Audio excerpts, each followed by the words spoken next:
Hello viewers, अस्सलाम वालेकुम। कैसे आप सब लोग? उम्मीद है कि आप सब खैरियत से होंगे, फिटफाट होंगे। भाई आज डव की कॉलोनी के अंदर आया हूँ, आपको डव की प्रोग्रेस दिखाऊंगा। ठीक है कि डव की क्या प्रोग्रेस चल रही है कॉलोनी के अंदर, ये आप देख सकते हैं। जैसे माशाल्लाह प्रोग्रेस बहुत ज़बरदस्त चल रही है मेरे पास। अभी आपको दिखाते हैं कि अंडे दिए हुए हैं या बच्चे निकाले हुए हैं।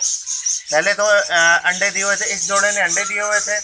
ये मेरे ख्याल से अभी बैठना शुरू हुआ है यहाँ पे जाली में, और ये भी अभी बैठना शुरू हुआ है। इससे पहले अंडे दिए थे लेकिन अंडे गिरा दिए थे नीचे, ये आप देख सकते हैं। ये अंडा पड़ा हुआ है, ठीक है, नीचे ये अंडा इसने गिरा दिया था, ये आप देख सकते हैं। अभी इसने मेरे ख्याल से एक अंडा गिराया था पहले और एक अंडा इसने ख़राब किया था, ऐसा ही सीन लग रहा है मुझे। ये देखें माशाल्लाह, ये देखें इसके नीचे 2 अंडे और पड़े हुए हैं। ये वाला अंडा ख़राब है मेरे ख्याल से। हाँ, ये अंडा देख सकते हैं आप, ये वाला अंडा ख़राब है, तो इसको हम फेंक देंगे। ये पुरानी कलच का अंडा है, ठीक है, तो पुरानी कलच का अंडा हमने फेंक दिया। 2 बाकी अंडे इसके अंदर, इसके नीचे पड़े हुए हैं माशाल्लाह। ये देखें भाई, एक अंडा ये नीचे बैठ चलो, ठीक है। ये देखें 2 अंडे इसके नीचे पड़े हुए हैं। इसको देखते हैं भाई इसका क्या सीन है। ये पेयर भी मेरा बहुत अच्छा है, ठीक है। ये देखें भाई, इसमें भी जो है ये 2 अंडे देखें, जो पहले दिए थे मेरे ख्याल से इससे ख़राब हो गए। ये अंडे हम फेंक देते हैं। 2 जो इसके नीचे हैं वो अभी नए अंडे दिए, ये अंडे ख़राब कर दिए थे इसने, अंडे फेंक दिए। 2 इसने अंडे जो दिए अभी नीचे दबाए हुए हैं वो अभी दिए नए अंडे। इंशाल्लाह इस दफ़ा फर्टाइल करेंगे। असल में सर्दियां थी, मेरे पास धूप नहीं आती थी, ठीक है। अभी जैसा आपको पता है मौसम चेंज हुआ है, गर्मी आने लगी है और धूप भी आती है शेड के अंदर। अब माशाल्लाह से तीनों जोड़ों ने जो है वो दोबारा से नए सिरे से अंडे दिए हैं। ये देखें भाई, ये भी काफ़ी, ये वाइट डव का यहाँ पे ये फीमेल है मेरे पास, माशाल्लाह काफ़ी अच्छा जोड़ा है ये भी मेरे पास। तो ये भी जो है वो अच्छे जो है वो बच्चे पालता है। ये देखें इसके नीचे एक अंडा रखा हुआ है, इसने जो है वो दूसरा अंडा फेंक दिया था नीचे मेरे ख्याल से।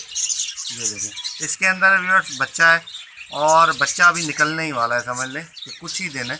दोबारा से मैंने नेस्टिंग करवाई है इनको, क्योंकि नेस्टिंग ख़राब हो गई थी। कुछ ही दिन के बाद जो है वो ये बच्चा निकल जाएगा, ठीक है। तो ये भाई प्रोग्रेस है इनकी। अभी बच्चा किसी ने भी नहीं निकाला हुआ, जैसे ही मौसम चेंज हुआ मैंने दोबारा नेस्टिंग डाली है। ये देखिए इसके अंदर भी दोबारा से नेस्टिंग डाली है मैंने, ठीक है। तो इंशाल्लाह जो है इसी वजह से कि दोबारा से जब अंडे देंगे तो उसके बाद जो है वो ब्रीड आएगी तो फर्टाइल करेंगे अंडे।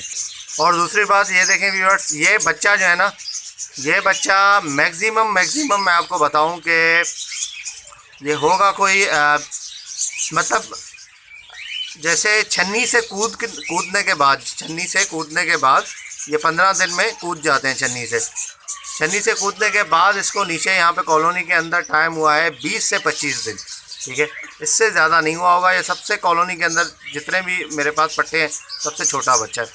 और इसकी आप रिंग देख सकते हैं, अभी रिंग इसकी येलो है, अभी ये आहिस्ता आहिस्ता रिंग अपनी ऑरेंज कर रहा है, ठीक है। ये मादी है, ठीक है ना, ये आहिस्ता आहिस्ता रिंग जो है ऑरेंज कर रहा है। ये अगले 1 महीने के बाद मैक्सिमम, बहुत ज़्यादा टाइम अगर लेकर गई तो अगले 1 महीने बाद तैयार हो जाएगी ब्रीडिंग के लिए। आप इसका माशाल्लाह से साइज़ वगैरह देख सकते हैं, बिल्कुल बेहतरीन साइज़ है। तो ये देखें कि कितनी जल्दी जो है वो तैयार हो जाते हैं ब्रीड के लिए। अभी इसकी चोंच जो है वो थोड़ी सी वाइट और आपको पतली सी नज़र आ रही होगी, ठीक है। जैसे ये थोड़ी तैयार हो जाएगी तो उसके बाद इसकी चोंच भी माशाल्लाह से बिल्कुल ब्लैक और सही हो जाएगी, ठीक है ना। और ये आप देख सकते हैं, ये मेरे पास बच्चा है माशाल्लाह। अच्छा, जो पहली कलच के बच्चे थे, ठीक है, इस कॉलोनी में डालने के बाद जो पहला कलच आया था उसके जो बच्चे थे मेरे पास माशाल्लाह तैयार हो गए बिल्कुल। अब मैं थोड़ी सी सुस्ती कर रहा हूँ कि मैं ये नेस्टिंग लगा नहीं रहा इनमें, ये जो छन्नियाँ होती है, वरना अगर मैं लगा दूँ तो अंडे दे चुके होते ये, ठीक है। तो मैंने जब यहाँ पे डाले थे तो 3 जोड़े थे, 6 पीस थे। अब अभी आप देख सकते हैं माशाल्लाह, अभी देखें ये 3 ये बैठे हुए हैं और 4 वो बैठे हुए हैं, ठीक है, 7 हो गए, ये 1 गया 8 9 10 हो गए अभी माशाल्लाह। 4 जो हैं वो 2 जोड़े ज़्यादा हुए हैं, 2 जोड़े बच्चों के। सर्दी में मरे भी थे बच्चे मेरे पास, ठीक है, इनके, क्योंकि सर्दी में यहाँ पे मेरे पास धूप बिल्कुल भी कॉलोनी में नहीं आती। डव का मतलब है धूप, अगर डव को आपने धूप नहीं दी तो ये समझ ले कि आपके पास बहुत मुश्किल से ब्रीड भी करेंगे और बहुत ही मुश्किल से जो है वो आगे ये सरवाइव कर पाएंगे। ठीक है, धूप बहुत देना इनको ज़रूरी है। और मैं अभी सोच रहा हूँ कि ये जो पट्ठे निकले हैं, ये जो बड़े हुए हैं, इनको मैं अलग अलग केजों में डालूँ। अगर अब आप देख सकते हैं ये सामने। ठीक है, अभी मैं अंदर गया हूँ तो एक दूसरे वो जो अंडे के ऊपर सारे चढ़ गए। अभी अंडा इससे क्या होता है, ख़राब हो जाता है। ठीक है, या तो गिर जाएगा नीचे, या तो जो है वो ख़राब हो जाएगा, तो या दब जाएगा, टूट जाएगा अंडा। तो ये इनका सीन होता है। तो चले, कॉलोनी में भी एक्सपीरियंस हमने करके देख लिया, बाकी कैज में भी करके देख लेंगे इंशाल्लाह, कोई मसला नहीं है। तो ये आप देख सकते हैं भाई, ये है छोटी सी कॉलोनी डव की, ये प्रोग्रेस है। तो ओके व्यूअर्स, इंशाल्लाह उम्मीद करता हूँ वीडियो आपको पसंद आई होगी। वीडियो को लाइक कीजिएगा और डव की अपडेट कैसी लगी आपको ज़रूर बताइएगा, और वीडियो को लाइक करें, चैनल को ज़रूर सब्सक्राइब करें ताकि ऐसे आप लोगों के लिए वीडियो लाते रहें। तो मिलते हैं नेक्स्ट वीडियो में। दुआ में याद रखिएगा। फ़ी अमानिल्लाह।